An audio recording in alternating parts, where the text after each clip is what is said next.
বলিউড অভিনেত্রী সুস্মিতা সেন মাত্র ১৮ বছর বয়সে পেয়েছিলেন ব্রহ্মাণ্ড সুন্দরীর তকমা। সেখান থেকেই অভিষেক বিনোদন জগতের সিনেমা ইন্ডাস্ট্রিতে। বলিউডে কাজ করতে করতে সিদ্ধান্ত নিয়েছিলেন মা হওয়ার। মাত্র ২৪ বছর বয়সেই একাকী মায়ের সব দায়িত্ব পালন করেছেন তিনি। তার জীবন অনেকের কাছেই অনুপ্রেরণা। তবে তিনি তার জীবনে যেমন সাফল্য দেখেছেন তেমন ব্যর্থতাও দেখেছেন। একাধিকবার মন দিয়েছেন, আবার মন ভেঙেছেও অনেকবার। বর্তমান বয়স তার ৫০ ছুঁই ছুঁই। তবে এখনও অবিবাহিত সুস্মিতা সেন। অনেকেরই কৌতূহল, কেন এখনও বিয়ে করেননি তিনি। রূপালী দুনিয়া বা তার বাইরের একাধিক নামিদামি ব্যক্তির সঙ্গে নাম জড়িয়েছে তার।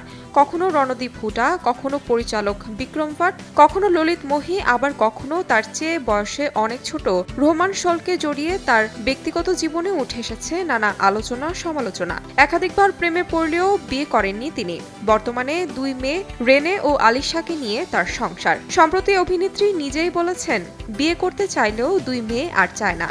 কোনো আক্ষেপ নেই, বরং একটা সময়ে ভুল মানুষের সঙ্গে বিয়ে হতে হতেও যে হয়নি তা ভেবেই স্বস্তি পাই। প্রাণ সসের মাখামাখি টেস্ট নুডলসকে করে তোলে আরো ইয়ামি, আরো জোস। প্রাণ সস, সসের বস। অভিনেত্রী বলেন, আমি অনেকবার ভালোবেসেছি, ভালোবাসা হারিয়েছি। কিন্তু কে ছিলেন তার সেই প্রেমিক যার সঙ্গে বিয়ের কথাবার্তা পাকা হয়েছিল, সে বিষয়ে কোনো উচ্চবাচ্য করেননি অভিনেত্রী। তার জীবনে যে পুরুষরা ছিলেন তারা সবাই ছিলেন অসাধারণ, কিন্তু তারা তার জন্য যথার্থ ছিলেন না।